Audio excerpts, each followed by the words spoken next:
اجازت جی گفتگو شروع کی جا سکتی؟ دور حاضر کی ایک انتہائی اہم ضرورت پہ میں آج کی گفتگو کرنا چاہتا ہوں۔ ایک بہت اہم باب جسے ہمارے منبر سے جب بھی بیان کیا گیا مصائب کی صورت میں کیا گیا، یعنی کہ جب بھی حق زہرا کو یا بی بی کے حق فت کو بیان کیا گیا تو اسے مصائب کی صورت میں بیان کیا گیا۔ میں ٹھیک کہہ رہا ہوں؟ یعنی کہ ذاکر یا خطیب نے بی بی کا حق یا دربار پڑھنا شروع کیا تو مومنین کا ذہن تھا کہ یہ مضمون مصائب کا ہے۔ آپ کی دعاؤں سے، بادشاہ حسین کی عطا سے میں نے پاک سیدہ سے اس مضمون کی خیرات مانگی اور پہلی بار اس مضمون کو فضائل کی صورت میں پڑھنا شروع کیا۔ میں موضوع سے قبل آپ احباب کے سامنے سے گزارش کروں گا، میں پاک بی بی کی وکالت کا حق میں ادا تو نہیں کر سکتا، میری اتنی اوقات ہی نہیں کہ اتنے بڑے گھر کی وکالت کی جا سکے، لیکن میں اس مقدمے پہ ایسے ہی بحث کروں گا جیسے کہ حلالی وکیل اپنے مقدمے میں بحث کرتا ہے۔ اور میں گزارش کروں گا اگر کوئی اہل سنت میرے بھائی گفتگو کو سن رہے ہوں، جتنی دیر میں ممبر پہ گفتگو کروں ایک لمحے کے لیے اپنے آپ کو سنی بنا کے نہیں، شیعہ بنا کے نہیں، ایک مسلمان بنا کے میں جس کا کلمہ پڑھتے ہوں اس کی بیٹی کا حق آپ کے سامنے پڑھنے لگا۔ جیسا کہ مجھ سے پہلے واجب الاحترام قابل صد احترام میرے برادر جناب شرائط صاحب نے بیان فرمایا، قتل حسین کی وجہوں میں سے ایک وجہ امام حسین علیہ السلام کے کربلا میں جو خنجر کربلا میں چلا یہ سقیفے میں تیز ہو چکا تھا۔ نبی کے جانے کے بعد ایک بہت عظیم تبدیلی، ایک بہت بڑی تبدیلی آئی رسول کے جانے کے بعد۔ رسول کے جانے کے بعد امت میں اور اہل بیت میں ایک جھگڑا ہوا۔ اب اس موضوع کا داد کے ساتھ قطعاً کوئی تعلق نہیں، میں پہلے کہہ رہا ہوں، میں اقرار کر رہا ہوں، مجھے صرف آپ کی توجہ چاہیے کہ میرا پیغام آپ تک پہنچ رہا ہے۔ رسول کے جانے کے بعد امت میں اور اہل بیت میں ایک جھگڑا ہوا اور اس جھگڑے کی وجہ تھی ایک جائیداد، ایک جاگیر۔ اس جاگیر کو اہل بیت کو اس جگہ کی ضرورت نہیں تھی، لیکن نبی کی بیٹی نے اس انداز سے جنگ لڑی ہے کہ رسول کی بیٹی نے اسلام کے لبادے میں چھپے ہوئے منافقوں کو ظاہر کر دیا۔ اب ہمارے بچے اکثر اس چیز سے بے خبر ہیں کہ یہ ایک باغ تھا جو رسول کی بیٹی لینے کے لیے گئی۔ میں پہلے وضاحت کروں، اسے فدق بھی بولتے ہیں، فتق بھی بولتے ہیں، دو طریقے سے اس لفظ کو بولا جا سکتا ہے۔ اگر آپ عربی اعتبار سے بولیں گے تو اسے فدق بولیں گے، اردو اعتبار سے بولیں گے تو اسے فدق بولیں گے۔ یہ فدق ایک باغ نہیں، اس کے اندر 7 باغات تھے، یہ ایک جگیر تھی، اس کے اندر 7 باغات تھے جس کے نام تاریخوں میں موجود ہیں۔ 40 لاکھ دینار سالانہ آمدنی آتی تھی رسول کو اس جگیر سے۔ اب اگلا سوال یہ کہ یہ جگیر رسول کو ملی کہاں سے؟ میں نے پہلے کہا ہے کہ میں بالکل اس مقدمے کی آپ کے سامنے بیک گراؤنڈ پڑھنے لگا ہوں، پس منظر پڑھوں گا تو پھر میں اس مقدمے بحث کر سکوں گا، کیونکہ اب پرانے کیس کھلنے شروع ہو گئے ہیں، پرانے مقدمے عدالتوں کی ٹیبل پہ پڑے ہوئے ہیں، اور یہ مقدمہ بھی کھلے گا جب زہرا کا بیٹا آئے گا، اس مقدمے کا فیصلہ ہوگا۔ اب 40 لاکھ دینار سالانہ آمدن آتی تھی، یہ جگیر رسول کو، توجہ ہے، یہ جگیر رسول کو ملی کہاں سے؟ یہ خیبر کے یہودیوں کی ملکیت تھی۔ پھر توجہ، یہ جگیر فتق خیبر کے یہودیوں کی ملکیت تھی۔ جب رسول نے علی کے ذریعے سے خیبر کو فتح کیا، قلعہ کموس پہ اسلام کا پرچم سر بلند کیا، مجھے اس ممبر کی عزت قسم میں باوضو ہوں، 2 سال کی محنت ہے اس 1 گھنٹے کے مضمون پہ۔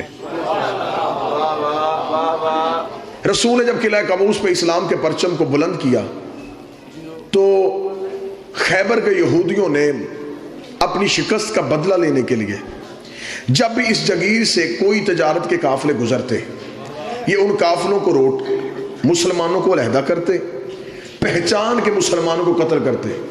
قافلے لوٹ کے قتل کرنا کافروں کی پرانی عادت ہے۔ قافلے روک کے پہچان کر کر کے مارنا، یہ خیبر کے کافروں سے چلا۔ یہ ان میں سے اس تجارت کے قافلے میں سے مسلمانوں کو نکالتے، جو جو مسلمان ہوتا اسے قتل کر دیتے۔ خبر مدینے پہنچتی گئی کہ خیبر کے یہودی اس شکست کا بدلہ لینے کے لیے وہاں پر مسلمانوں کو قتل عام کر رہے۔ دوسری بار خیبر میں رسول نے پھر علی کو بھیجا۔ مولا علی خیبر میں ایک بار نہیں، علی 2 بار آئے۔ جب دوسری بار مولا علی آئے تو مولا علی نے خیبر میں پہنچتے ہی یہودیوں کے عمائدین کو، عمرہ کو، ان کے علماء کو اکٹھا کیا۔ اکٹھا کر کے مولا علی نے خطبہ دیا۔ علی فرمایا دیکھو، اگر تو تم مرہب کے قتل کا بدلہ مسلمانوں کے قتل سے لے رہے ہو، میں علی آج تمہارے سامنے اس لیے آیا ہوں کہ مرہب کو مارا ہے میں نے، اگر بدلہ لینا ہے تو مجھ سے لو۔ اگر تم جنگ کرنا چاہتے ہو تو یہ سوچ کے آنا کہ ہاتھ بھی وہی ہے، تلوار بھی وہی ہے، میں علی تم سے لڑنے کے لیے تیار ہوں، لیکن دیکھو آج میں مجاہد بن کے نہیں مبلغ بن کے آیا ہوں۔ آج میں تمہیں تبلیغ اسلام کے لیے آیا ہوں کہ اب بھی مان جاؤ کہ مدینے والا رسول سچا ہے۔ اگر نہیں، اگر جنگ کرنا چاہتے ہو تو میں جنگ کرتا ہوں۔ انہوں نے مولا علی سے تھوڑا ہی وقت مانگا کہ ہمیں سوچنے کا وقت دیا جائے۔ انہوں نے اس مہلت میں سوچنے کے بعد علی سے کہا کہ اے علی، جو ہو چکا اس کی ہم معافی چاہتے ہیں، آئندہ اس علاقے میں مسلمانوں کا قتل نہیں ہوگا، لیکن جو ہم نے قتل کر چکا، جو ہم خون بہا چکے، ہم اس کی معافی کے ساتھ اس کا جزیہ دینا چاہتے ہیں۔ ہمارے جتنے، یہ تمہید میں آپ کے سامنے پڑھ رہا ہوں، میں ابھی مقدمہ آپ کے سامنے بی بی کا پڑھوں گا، ہمارے جتنے سکنی مکانات جن میں ہم رہتے ہیں، اس کے علاوہ ہماری فدق میں جتنی بھی جگیر ہے، یہ ہم مسلمانوں کے رسول کو دیتے ہیں، مسلمانوں کو نہیں، مسلمانوں کے رسول کو دیتے ہیں۔ مولا نے ان سے ایک معاہدہ لکھوایا، انہوں نے ایک معاہدہ لکھا، اپنے دستخط کیے، مولا امیر نے اپنے دستخط کیے، علی وہ معاہدہ لے کے مدینے پہنچے، رسول کا کے سلام کیا۔ سلام کرنے کے بعد علی نے کہا کہ یا رسول اللہ مبارک ہو، معافی بھی مانگی ہے، جگیر بھی تمہیں لکھ کے دے دی ہے۔ یہ میں نے آپ کے سامنے بڑے مختصر سے لمحات میں اس جگیر کا پس منظر پڑھا۔ اب اس مقدمے میں بحث کرتے ہوئے میرا پہلا سوال ہر غیرت مند مسلمان سے یہ ہے، اگر اس جگیر میں امت کا حق تھا، اگر اس جگیر میں امت کا حصہ تھا، 7 ہجری میں خیبر فتح ہوا، 11 ہجری میں رسول زہرم دنیا چھوڑی، اگر اس جگیر میں مسلمانوں کو کوئی حق تھا، 4 سال نبی نے دیا کیوں نہیں؟ اگر اس جگیر میں مسلمانوں کا حصہ تھا تو 4 سال مسلسل اس جگیر کی آمدن رسول کو ملتی رہی، رسول نے اس میں سے امت کو حق کیوں نہیں دیا؟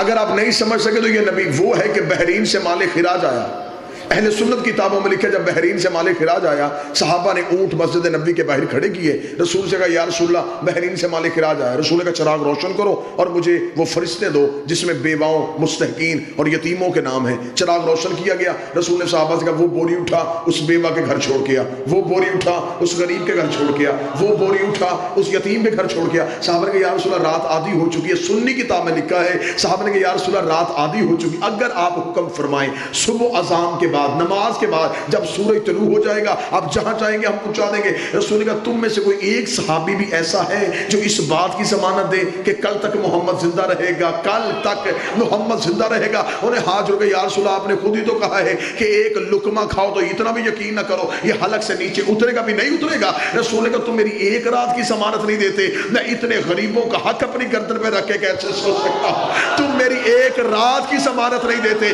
اب میرا پہلا سوال ہے، جو نبی کسی غریب کا حق ایک رات نہیں رکھتا تھا، اس نے فدق 4 سال اپنے پاس کیسے؟ جس نے کسی غریب کا حق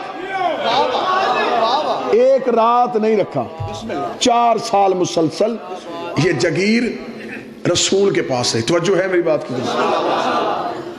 رسول اس جگیر سے جو آمدن آتی رکھتے نہیں تھے. بیت المال میں مسلمانوں کو، غربا کو، یتیموں کو، مسافرین کو ان کے حصے بانٹ دیے جاتے. خدا نے فوراً قرآن کی آیت بھیج دی، میرا حبیب اپنی ایک قریبی عورت کو اس کا حق دے. میں ویڈیو کیمرے کی موجودگی میں تفسیر در منصور، تفسیر کبیر، تفسیر روح المعانی تینوں تفاسیر اہل سنت کی ہیں. جب یہ آیت آئی تینوں تفاسیر میں لکھا ہے کہ رسول نے فاطمہ کو بلایا اور یہ فدق فاطمہ کو لکھ کے دے دیا، اگر کوئی اور بیٹی ہوتی جگیر سے حصہ ملتا. یہ جگیر منتقل ہو گئی بی بی کے نام. توجہ ہے؟ بی بی کے نام جب یہ جگیر منتقل ہو گئی، شریف باپ کی شریف بیٹی نے جیسے باپ تقسیم کرتے تھے ویسے ہی میری مخدومہ نے اس مال کو تقسیم کرنا شروع کیا. نبی کے جانے کے بعد جب حکومت پہ قبضہ ہوا، منبر علی کے پاس تھا، قبضہ حکومت پہ ہوا تھا.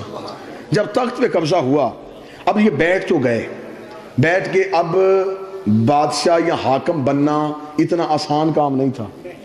حکومت چلانا ایک اہم ذمہ داری تھی. صرف تخت پہ بیٹھنا ہی کام نہیں تھا، وہاں بیٹھ کے فوجیوں کی تنخواہیں، لشکروں کے خرچے، بیت المال میں خزانہ ہونا چاہیے، آپ نے جن کے وظائف مقرر کیے ہیں ان کو وظیفے ملنے چاہیے. یہ سارا کچھ کرنا اس دور کے حاکم کی ذمہ داری تھی. اب یہ بیٹھ تو گئے لیکن یہ سارا سسٹم چلانا ان کے لیے مشکل ہو گیا.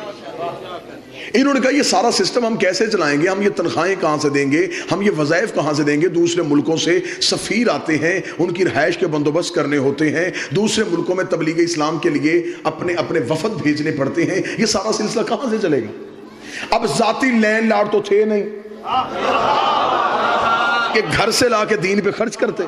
اب انہوں نے سوچا کہ کریں کیا. مشورہ یہ طے پایا کہ پہلے یہ دیکھیں کہ رسول یہ خرچہ کہاں سے کرتے تھے، یہ سارے سلسلے رسول کہاں سے چلاتے تھے. تو قریب بیٹھنے والوں نے یہ مخبری کی کہ رسول کی ایک جگیر ہے خیبر میں، یہودیوں کی وہ جگیر تھی جو انہوں نے رسول کو دے دی تھی. وہاں سے 40 لاکھ دینار آتے ہیں. وہاں پر کھجوروں کے باغ بھی تھے، 7 باغات تھے وہاں کھجوروں کے، اور اس دور میں سب سے بڑا بزنس کھجوروں کے باغ کا ہوتا تھا. یعنی کہ یہ عرب میں ایسا کاروبار تھا جس کی ہم نقصان کا کوئی خطرہ نہیں تھا. ٹھیک ہے جی. انہوں نے فوراً اپنے عامل، اپنے سپاہی وہاں پہ بھیجے. وہاں پر بھیج کے انہوں نے بی بی کے عاملوں کو وہاں سے اٹھا دیا اور اس جگیر پہ قبضہ کر لیا. علامہ صاحب یہ مدینے خیبر میں تھے؟ جی خیبر میں. جو آج بھی وہ باغ کی، کیونکہ اب انہوں نے زیارت وہ بند کر دی ہے، اب وہاں جانے سعودی عرب کی گورنمنٹ نہیں دیتی. یہ مدینے سے آپ تھوڑا باہر نکلیں گے تو اس وقت 65 یا 70 کلومیٹر کے فاصلے پہ یہ جگیر ہے. اب جب بی بی کے عامل واپس آ گئے تو بی بی کے عاملوں نے واپس آ کے کہا کہ بی بی انہوں نے ہمیں وہاں سے اٹھا دیا، حکومت نے قبضہ کر لیا. اب یہ دیکھیں، اب میں پڑھنے لگا ہوں بی بی کا مقدمہ. صداد سے اجازت لے کے میں مخدومہ کا حق پڑھنے لگا ہوں. جب آ کے عاملوں نے اطلاع دی، جناب فضہ روایت کرتی ہیں کہ اس دن بی بی مکنا اوڑھ رہی تھی، چادر اوڑھ رہی تھی، اور اپنے منہ میں بی بی زبان سے آہستہ دھیمے لہجے میں کہہ رہی تھی، ہوشیار ہو جا، اب تیرے مقابلے پہ بطول آ رہی ہے. اور میں انتہائی ذمہ داری کے ساتھ ایک ایک لفظ ادا کر رہا ہوں. میں نے کہا 2 سال کی محنت ہے اس مضمون پہ، ایک ایک لفظ کی ذمہ داری ہے. جس دن بی بی دربار میں گئی ہیں حق لینے کے لیے، اس دن بی بی کے 2 دروازے تھے مسجد میں. ایک وہ جو گھر کے اندر سے مسجد میں کھلتا تھا، جو رسول نے سارے صحابہ کے بند کروائے تھے لیکن علی کا بند نہیں کروایا تھا، یہ وہ دروازہ. ایک دروازہ وہ ہے جو مرکزی گیٹ ہے مسجد کا. جس دن بی بی دربار میں آئی ہیں اس دن بی بی حجرے والے دروازے سے نہیں آئیں، جبکہ ہمیشہ بی بی رسول کے دور میں بھی جب بھی مسجد میں آتی تھی تو حجرے والے دروازے سے آتی تھی. آج بی بی حجرے والے دروازے سے نہیں، آج مرکزی دروازے سے آئی. حجرے والے دروازے سے میری مخدومہ اس لیے نہیں آئی کہ اگر حجرے والے دروازے سے آتی کل کو کوئی مسلمان یہ کہہ سکتا تھا کہ ہمیں تو پتہ ہی نہیں زہرا کب دربار میں آئی اور کب دربار سے چلی گئی. اس دن بی بی آئی ہے مرکزی دروازے سے, پہنچ گئی رسول کی بیٹی دربار میں. حاکم بیٹھا تھا تخت میں. میرا پہلا سوال ہے ہر غیرت مند مسلمان سے, آج بھی شرعی عدالت میں چلے جاؤ, پاکستان کی سپریم کورٹ میں شرعی عدالتوں میں جا کے آج بھی قوانین شرعیہ اٹھا کے دیکھو, آج بھی پاکستان کے قانون کے مطابق اگر فیصلہ کیا جائے زہرا پھر بھی جیت رہی ہے. آج پاکستان کے قوانین شرعیہ کے مطابق فیصلہ کیا جائے. میں سمجھا کے بات کروں گا, میں نے پہلے کہا تھا داد نہیں دینی, صرف سوچنا ہے اور توجہ فرمانی ہے. قوانین شرعی میں لکھا ہوا ہے کہ اگر کسی جگیر پہ قبضہ کرنے کے لیے مسلمان مجاہدین کا خون اور پسینہ بہے اور وہ جگیر مسلمان لے لیں, اس جگیر میں ہوتے ہیں 5 حصے. 4 ہوتے ہیں ان مجاہدین کے جنہوں نے جنگ کی, 5واں ہوتا ہے رسول کا. لیکن اگر کسی جگیر پہ قبضہ کرنے کے لیے نہ کسی کا خون بہاؤ نہ پسینہ, وہ صرف اسلام کو اسلام کے روب کی وجہ سے مل جائے, اسے کہتے ہیں مال فی. اس میں امت کا حق نہیں ہوتا, وہ صرف رسول کا حق ہوتا. اب اگر اس جگیر پہ کسی نے گھوڑا دوڑایا ہے پھر اس میں امت کا حق.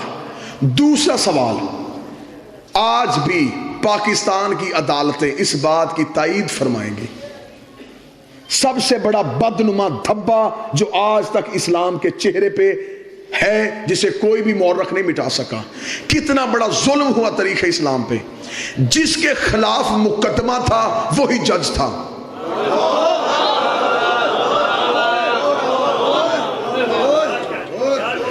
جو اس مقدمے میں فریق تھا وہی جج تھا. شریعت محمد کے مطابق حاکم وہ مقدمہ سننے کا اہل ہی نہیں تھا. شریعت کے مطابق یہ مقدمہ جانا تھا قاضی کے پاس, اس مقدمے کو قاضی نے سننا تھا. شریعت میں حاکم کے ساتھ ایک قاضی مقرر ہوتا ہے.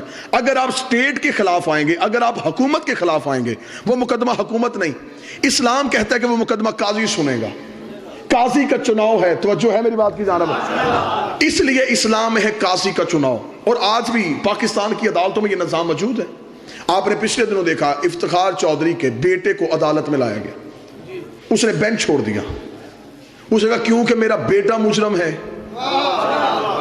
لہٰذا میں یہ مقدمہ سنوں گا, نہ میں سن سکتا ہوں. تاریخ اسلام میں سب سے بڑا ظلم یہ ہوا, جس کے خلاف بھی مقدمہ لے کے آئی تھی وہی منصف تھا. یہ ہے تاریخ اسلام کا ایک بدنما دبا. آ گئی بی بی آگے دربار میں کھڑی ہوئی, مصائب نہیں فضائل سننا مخدومہ کا. جنگ جیت کے آئی ہے رسول کی بیٹی, چادر کی دھار سے دشمن کو قتل کر کے آئی. بی بی دربار میں پہنچی. بی بی نے دربار میں پہنچ کے سب سے پہلا سوال حاکم سے کیا. بی بی نے دربار میں پہنچ گئی حاکم سے کہا کہ تو نے میری جگیر پہ قبضہ کیوں کیا. یہ مکالمہ ہے, میں نے پہلے کہا میں ویڈیو کیمرے کی موجودگی میں ہوں, میں اپنے ایک ایک حرف کو ثابت کروں گا. بی بی نے کہا تو نے میری جگیر پہ قبضہ کیوں کیا. حاکم نے فوراً بی بی کو جواب دیا کہ ہمارے پاس ایک حدیث تھی جس حدیث کو نص بنا کے ہم نے اس جگیر پہ قبضہ کیا. بی بی نے کہا تیرے پاس کیا حدیث تھی. اس نے کہا تیرے بابے کی حدیث ہے کہ ہم گروہ انبیاء لا نورث ولا نورث, ہم نہ وارث بنتے ہیں نہ وارث بناتے ہیں. یہ انبیاء جو ہوتے ہیں نہ یہ کسی کے وارث ہوتے ہیں نہ یہ کسی کو وارث بنا کے جاتے ہیں. اس نے منبر سے حدیث پڑھی, بولی رسول کی بیٹی اب امتی چپ رہنا, سید میرے ساتھ بولنا. جب اس نے اس حدیث کو پڑھ کے مقدمے کی سماعت شروع کی, بی بی نے خود اپنے مقدمے کی وکالت کی اور رسول کی بیٹی نے اپنے مقدمے پہلی دلیل دی. بی بی نے کہا تو نے کیا کہا ہے, میرے بابے کی حدیث ہے ہم وارث نہ بنتے ہیں نہ بناتے ہیں. رک کسی جگہ پہ, پہلے مجھے یہ بتا تجھے میرے بابے نے وارث بنایا ہے؟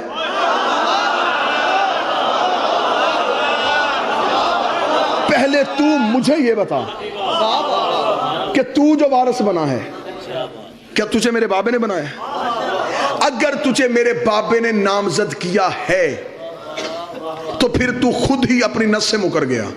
تو نے ابھی کہا ہے کہ وہ کسی کو وارث نہیں بناتے.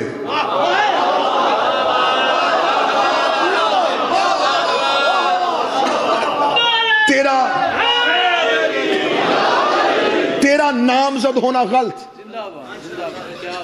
حاکم چپ ہوا. حاکم نے کہا مخدومہ بنت رسول تو اپنے مقدمے میں بحث کر. دربار میں اکیلی وکیل. مخدومہ نے کہا میں اپنے مقدمے میں بحث کرتی ہوں. اس نے کہا تیرے پاس ثبوت. بیوی نے کہا میرے پاس ثبوت ہے. ثبوت پیش کیا جائے. بیوی نے عدالت میں وہی معاہدہ جو یہودیوں نے لکھا تھا جس میں مولا علی کی بطور گواہ اور رسول کی مہر تھی اور نیچے لکھا تھا رسول نے کہ یہ جگیر میں اپنی بیٹی فاطمہ کو دیتا ہوں. بیوی نے وہ تحریر دربار میں پیش کی.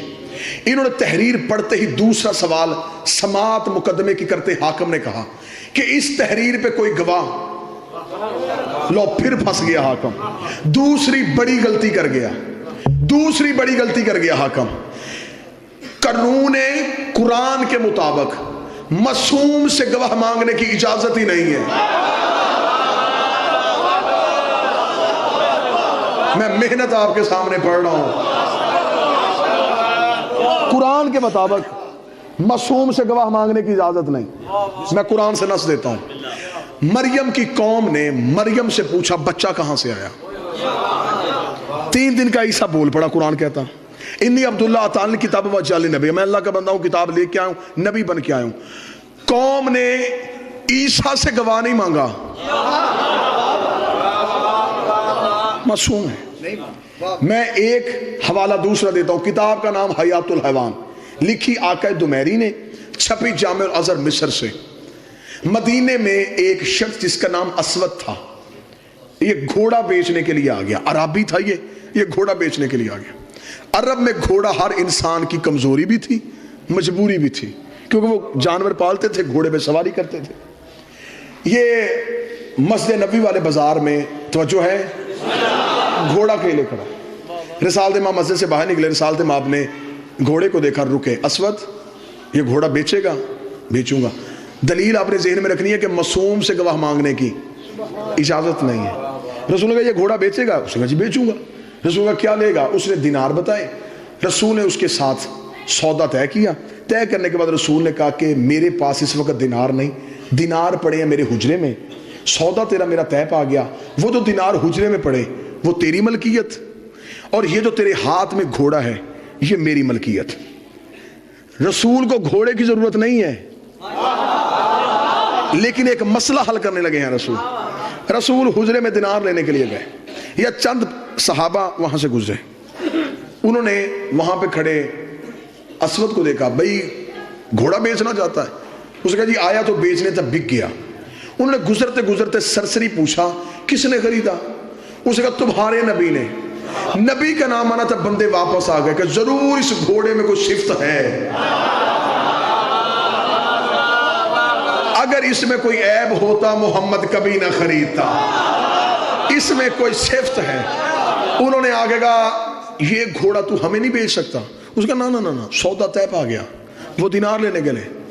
اب وہ عربی کیونکہ نبی کا کلمہ نہیں پڑھتا تھا, انہوں نے فوراً کہا اگر ہم اس قیمت سے زیادہ دیں کیا تو ہمیں دے گا؟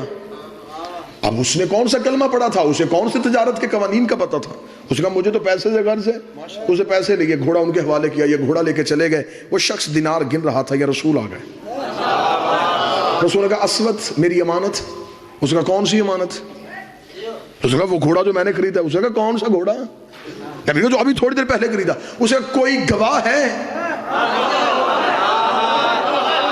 میں نے کہا تھا نا معصوم سے گواہ مانگنے کی اجازت نہیں. اس نے کہا گواہ ہے. رسول چپ کھڑے. رسول کا اسود دیکھ میں نے تجھ سے وہ خریدا, میرا تیرے ساتھ دینار طے پائے. اس نے کہا نا گواہ ہے تو لا. ابھی رسول چپ تھے, یا مسجد سے ایک شخص باہر نکلا. رنگ اس کا کالا تھا, اندر سے بڑا پاک تھا.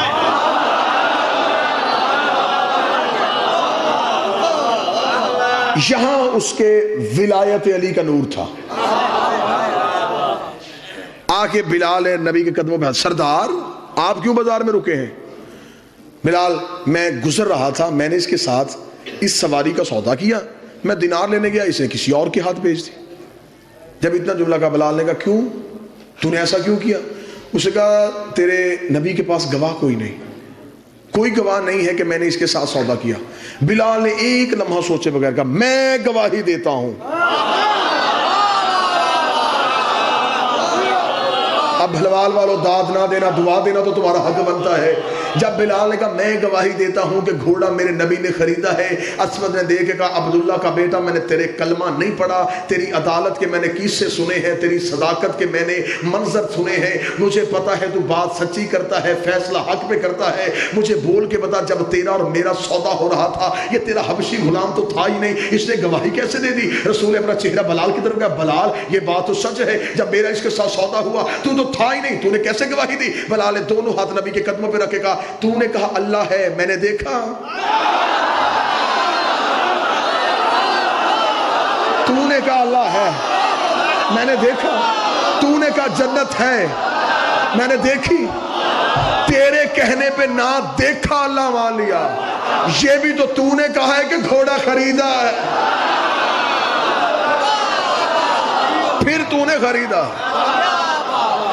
یہ ہے معصوم سے گواہ مانگنے کی اجازت نہیں. دربار میں معصومہ سے گواہ مانگا گیا، سننا مقدمہ، فضائل سننا میری سائن کے، میری آقا زادی کی فضیلت سننا. انہوں نے گواہ مانگا، بی بی نے گواہیاں دیں. بی بی نے کہا میرا بڑا بیٹا حسن میرا گواہ، میرا چھوٹا بیٹا حسین میرا گواہ، میرا شوہر علی میرا گواہ، اور میرے باپ کی کنیز ام ایمن میری گواہ. یہ 4 گواہیاں ہیں جو بی بی نے اپنے مقدمے میں دی ہیں. حاکم نے تھوڑی دیر مشیروں سے مشورہ کیا، بنت رسول کھڑی فیصلے کا انتظار کر رہی تھی. یہ دربار سے فیصلہ آ گیا. فیصلہ یہ آیا کہ ہم آپ کے مقدمے کو خارج کر رہے ہیں اس بنا پہ کہ آپ کا نصاب شہادت پورا نہیں. بی بی نے کہا میرا نصاب شہادت کیوں نہیں پورا؟ انہوں نے کہا اس لیے کہ آپ نے جو 4 گواہیاں دی ہیں ان میں پہلی گواہی ہے آپ کے شوہر علی کی. علی بحیثیت شوہر اس جگیر میں حصے دار ہے، لہٰذا یہ مالک ہے، اس کی گواہی نہیں. حسن حسین ہے بیٹے ہونے کی وجہ سے ان کا بھی اس جگیر میں حصہ ہے، لہٰذا ان کی گواہی بھی نہیں. چوتھی بچ گئی ایک گواہ ام ایمن. اور تیرے بابا کی حدیث ہے کہ اگر مرد ایک ہو عورتیں 2 ہونی چاہیے، اس کے ساتھ دوسری عورت نہیں، لہٰذا نصاب شہادت مکمل نہ ہونے کی وجہ سے ہم تیرے مقدمے کو خارج کرتے ہیں. زندگی قربان کرو بی بی تیری عزت میں. بی بی نے مقدمہ واپس لے لیا، گواہیاں نہیں بدلی. بحث سننا میری آقا زادی کے مقدمے کی پوری ذمہ داری کے ساتھ. بی بی نے مقدمہ واپس لیا، گواہیاں نہیں بدلی. جبکہ بی بی کے پاس گواہ تھے.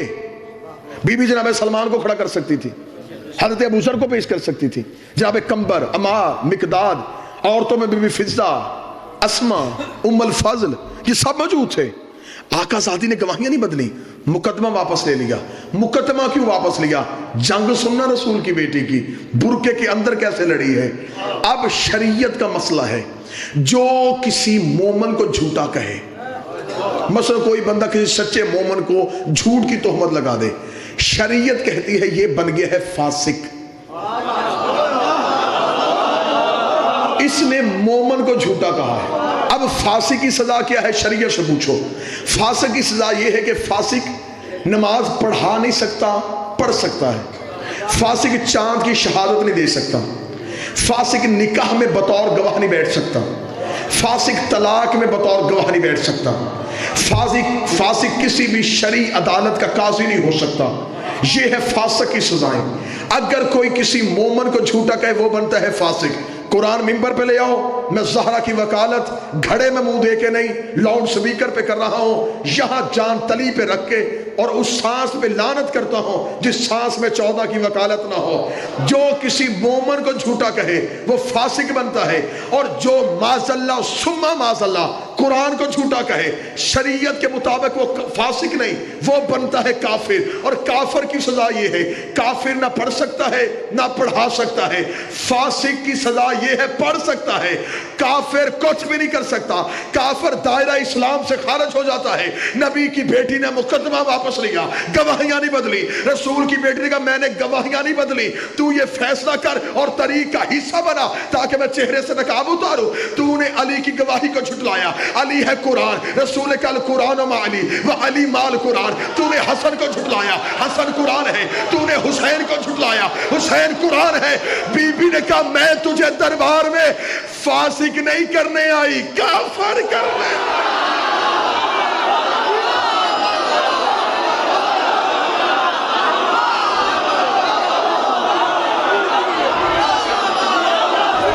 بسم اللہ, میں تجھے, بسم اللہ, یا رسول یا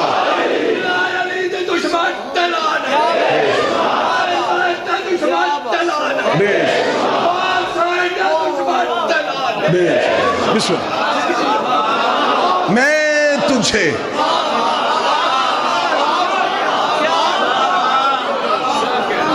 جو کام نبی نہیں کر سکا, زندگی ہوئے 1000 سال, اس جملے واہ واہ کرتے رہے 1000 سال. پاک سید آپ کو زندگی عطا فرمائے.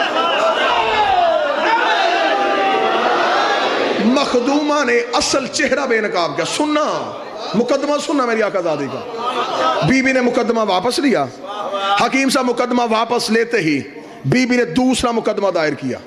بی بی نے کہا یہ مقدمہ واپس ہو گیا, فیصلہ کر دیا تو نے فیصلہ, نہ فیصلہ نہ بدلنا, میں مقدمہ واپس لیتی ہوں. وہی کھڑے بی بی نے دوسرا مقدمہ دائر کر دیا. بی بی نے کہا تو ہے حاکم, میں ایک بیٹی بن کے باپ کا حق لینے آئی ہوں, باپ کا حق دے. حکومتیں پریشان ہو گئی, دربار میں لڑ رہی ہے محمد کی بیٹی, برقعے کے اندر لڑ رہی ہے رسول کی بیٹی.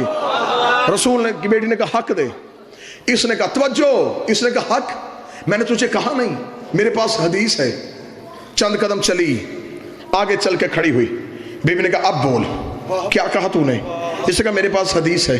بی بی نے کہا حدیث سنا. اس نے کہا تیرے بابا نے کہا تھا ہم گروہ انبیاء نہ وارث بنتے ہیں نہ وارث بناتے ہیں. مخدومہ چادر کے اندر سے بولی. بی بی نے کہا تو نے حدیث پڑھی ہے؟ میں قرآن کی آیت پڑھتی ہوں, میں قرآن پڑھتی ہوں. کون سی آیت؟ بی بی نے کہا بسم اللہ الرحمن الرحیم وَلِكُلْ جَعَلْنَا مَوَالِي تَرَكَ الْوَالِدَيْنَ وَالْأَقْرَبُونَ. جو کچھ ماں باپ چھوڑ کے جائیں اس میں رشتہ داروں اولاد کا حصہ ہوتا ہے. اس سے کہا میرے پاس حدیث ہے. بی بی نے کہا میں دوسری آیت پڑھ دیتی ہوں وَلِلرِّجَالِ نَصِيبٌ مِّمَّا تَرَكَ الْوَالِدَيْنَ وَالْأَقْرَبُونَ. جو کچھ ماں باپ چھوڑ کے جائیں اس کا بیٹے کا حصہ ہوتا ہے. اس سے کہا میرے پاس حدیث ہے. بی بی نے کہا میں تیسری آیت پڑھ دیتی ہوں وَلِلنِّسَاءِ نَصِيبٌ مِّمَّا تَرَكَ الْوَالِدَيْنُ وَالْأَقْرَبُونَ. جو کچھ ماں باپ چھوڑ کے جائے اس میں عورت کا حق ہوتا ہے. اس سے کہا میرے پاس حدیث ہے. بی بی نے کہا میں چوتھی آیت پڑھ دیتے ہوں وَوَارَثَ سُلَيْمَانَ دَاؤُدَ. ہم نے نبی کو نبی کا وارث بنایا. اس نے کہا میرے پاس حدیث ہے. بی بی نے کہا میں پانچویں آیت پڑھ دیتی ہوں قُلْ أَسْأَلُكُمْ أَجْرًا إِلَّا الْمَوَدَّةَ فِي الْقُرْبَى. اگر میرا بابا اجر مانگ سکتا ہے میں بابے کا حق کیوں نہیں مانگ سکتی؟ بلوال والو شیعہ ہو سنی ہو تمہیں 14 کی عزت کا واسطہ میں زہرا کا حق بیان کر رہا ہوں. حاکم ایک حدیث پڑھتا گیا, بی بی بدل بدل کی آیتیں پڑھتی رہی, بدل بدل کی آیتیں پڑھتی رہی. 40 آیتیں جب محمد کی بیٹی نے دربار میں کھڑے ہو کے پڑھتی, حاکم کے چہرے پہ موت کی زردی آ گئی, حاکم کا جسم کانپنا شروع ہو گیا. اس نے کہا زہرا میں حدیث پڑھتا ہوں, تو جواب آیت میں کیوں دیتی ہے؟ حدیث کا جواب حدیث میں کیوں نہیں دیتی؟ اتنا جملہ کہنا تھا یا محمد نے چپ, بس میں نے اتنا سننا تھا. تو وہی ہے جسے میرے بابے نے کہا تھا آ تجھے حدیث لکھ دو. تو نے کہا تھا قرآن کافی ہے, تو نے کہا تھا, تو نے کہا تھا.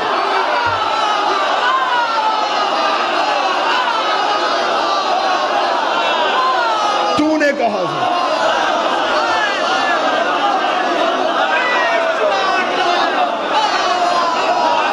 تو نے کہا تھا.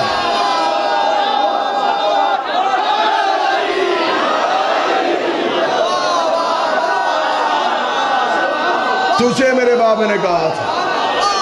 بسم اللہ. تجھے میرے بابے نے کہا تھا میں تجھے حدیث لکھ. تو نے کہا تھا قرآن کافی. آج میں قرآن پڑھتی ہوں برداشت کیوں نہیں کرتا؟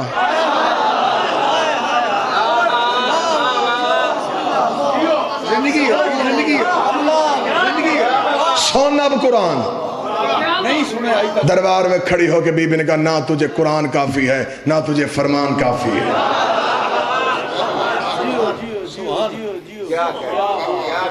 ہار کے نہیں جیت کے آئی ہے, منوا کے آئی ہے. جو کام جنگ میں نہیں ہو سکتا تھا منافق کے چہرے سے پردے ہٹا کے آئی ہے. زندگی اسے دینی ہے جس سے لی تھی. ہر چیز پہ سمجھوتا کر لینا یہ میرے بدے ہاتھ ہیں, کل کا ایک دن رہ گیا ہے, پھر زندگی آنے دے یا نہ آنے دے, یہ میرے بدے ہاتھ ہیں. زہرا کے دشمن پہ کبھی سمجھوتا نہ کرنا. مولا فرماتے ہیں جو ہماری دادی کے دشمن پہ سوچ کے لعنت کرتا ہے ہم 14 اس پہ لعنت کرتے ہیں.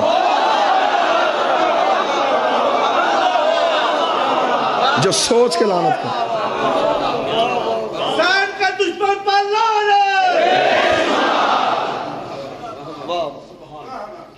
آج بھی جو بندہ نیا شیعہ ہو سر پہ قرآن رکھ کے پوچھو وہ خیبر پڑھ کے شیعہ نہیں ہوا,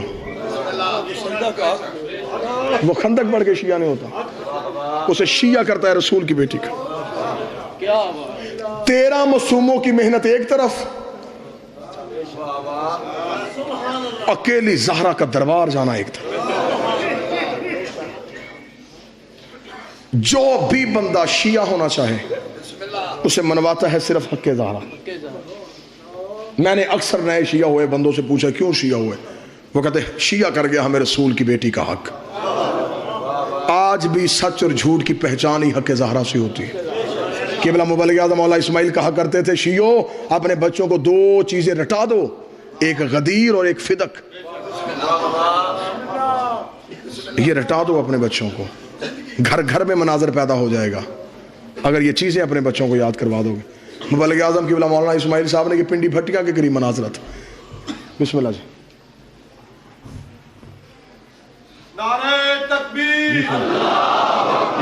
نعرہ رسالت, نعرہ حیدری, حسینیت زندہ حسینیت زندہ یزیدیت مردہ یزیدیت مردہ. اللہم صلی علی محمد. قبلہ مبلغ اعظم پنڈی بھٹیا کے قریب مناظرہ کرنے ہیں. مناظرے کا جج ایک اہل سنت زمیندار تھا, نام اس کا چودھری عاشق تھا. قبلہ مبلغ اعظم بی بی کی حق میں بحث کرتے رہے, مناظرہ ہوتا رہا. دوپہر کا وقت ہوا, طے یہ پایا کہ پہلے نماز ادا کی جائے, نماز کے بعد پھر مناظرہ ہوگا. اس چک کا مولوی جو قبلہ مبلغ اعظم سے مناظرہ کر رہا تھا, نام بھی قبلہ مبلغ اعظم کی کتاب اس کا لکھا ہے, مولانا نور محمد اس کا نام تھا. یہ نماز پڑھانے کے لیے مسجد میں گیا, اہل سنت جتنے تھے اس کے پیچھے نماز پڑھنے کے لیے کھڑے ہو گئے. وہ جو چودھری عاشق, وہ کتاب اس نے کوئی بھی نہیں پڑھی تھی, لیکن عقل کتابوں کی میراث نہیں ہوتی, دانش مندی جو ہے یہ ڈگریوں سے نہیں ملتی. چودھری عاشق مولوی کے پیچھے نماز پڑھنی شروع کی. نماز ختم ہوئی, اسے نمازیوں سے کہا مسجد سے باہر جاؤ, میں نے مولوی صاحب سے اکیلے کوئی بات کرنی ہے. سارے نمازی مسجد سے گئے, اس نے مسجد کی دروازے کی کنڈی لگائی, مولوی صاحب کے سامنے آ کے بیٹھ گیا. اس نے کہا مولوی دیکھ, تیرے اور میرے سوا اللہ کے گھر میں کوئی نہیں بیٹھا, باوضو ہیں, نماز پڑھی ہم نے. اتنے دنوں سے ہمارے گاؤں میں بحث چل رہی تھی, شیعہ کہتے تھے رسول کی بیٹی دربار میں گئی اور واپس آئی ہے خالی. تم کہتے تھے نہیں یہ شیعہ غلط کہتے. انہوں نے بلا لیا اپنا مولوی, وہ بیٹھا ہے باہر کتابیں لے کے. صبح سے بحث ہو رہی ہے. میں جٹ زمیندار بندہ ہوں, مجھے کتابوں کا نہیں پتا, مجھے نہیں پتا کس نے تاریخ میں کیا لکھا ہے. مجھے صرف اتنا بتا بیٹی رسول کی دربار گئی تھی, بس مجھے اتنا بتا دے. اب دیکھنا کیسے بلایا ہے مخدومہ نے. اس لیے مجھے صرف اتنا بتا بیٹی رسول کی دربار گئی تھی. مولوی کا چاچا عاشق بی بی کا حق بنتا نہیں تھا, اس نے کہا حق چھوڑ, بنتا تھا یا نہیں بنتا تھا, اتنا بتا گئی تھی. اس نے کہا ہاں یہ کتابوں میں لکھا گئی تھی. اس نے کہا چپ, اب اتنا بتا دے واپس خالی آئی ہے یا حق لے کے آئی ہے. اس نے کہا چاچا عاشق میں کتابوں سے ثابت کروں گا بی بی کا حق نہیں بنتا تھا. اس نے کہا میں نہیں پوچھ رہا بنتا تھا یا نہیں بنتا تھا, نہیں بنتا تھا, اتنا بتا واپس خالی آئی ہے. اس نے کہا ہاں چاچا عاشق خالی ہے. اس نے کہا اٹھ ختم کر مناظرہ, ہم نے بحث نہیں کرنی,